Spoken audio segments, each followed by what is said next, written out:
80 years ago, on August 19th, 1942, Canada fought its first major battle of the Second World War. Nearly 6,000 Canadians attacked Hitler's fortress Europe at the seaside town of Dieppe, France. What was supposed to be a short, successful raid turned into a bloody battle with horrific Canadian casualties. For a moment, come back in time and experience that battle through an islander who was there. He was Flight Sergeant Sterling Banks, No. 3 Squadron, Royal Air Force.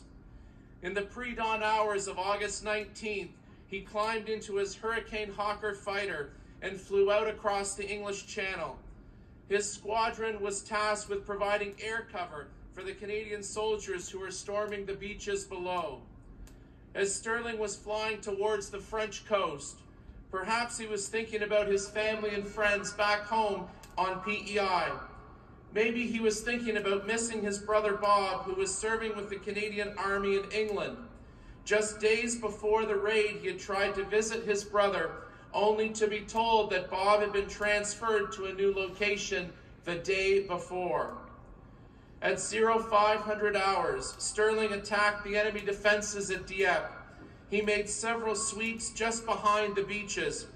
To avoid radar, the pilots were flying low, leaving them susceptible to German anti-aircraft fire.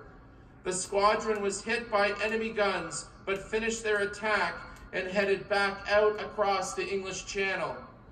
Sterling's plane lagged behind. He never made it back to England. Sterling's best friend wrote to his parents on PEI, saying that they were hoping Sterling turned his damaged plane around and landed somewhere in France.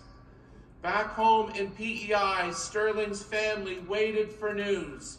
A week went by, then a month, then 6 months. Finally, 7 months later, they received a letter. A German coastal patrol had recovered Sterling's body in the ocean just off the French coast. Flight Sergeant Sterling Banks lies buried in the Commonwealth War Grave Cemetery in Abbeville, France.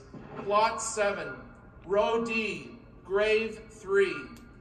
In tribute to his courage and to his faith, Sterling's parents had this inscription engraved on his headstone: "The Lord is my shepherd, I shall not want."